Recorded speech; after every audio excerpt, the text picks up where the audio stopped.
Здравейте, скъпи приятели! Вие сте с Дунавско ми е Пламенка. Днес ще ви покажа новите указателни табели на спирките от градския транспорт в Русе.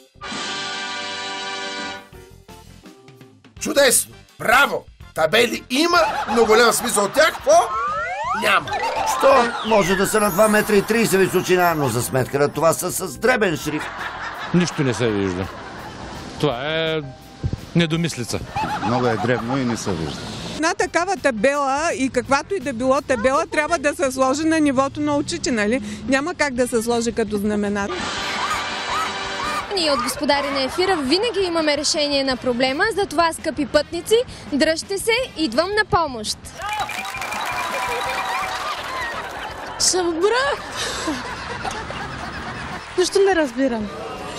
Но, как се казва, чакаш автобуса.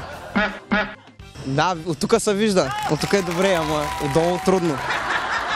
И с очила гледам и пак не виждам. Не знам кой го е измислил. Трябва великан ли да го гледа, не знам колко метра трябва да съм, за да го виждам.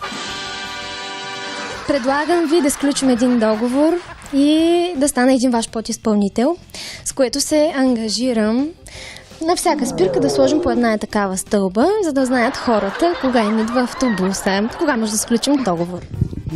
Аз не съм моторизирана да сключвам договори. Това не е грешка, а е просто една инициатива авансово да се сложат на 10 само общински спирки разписанията, с които в момента отдел транспорт разполага. Това е просто за информация и за улесни, до сега нямаше никакви.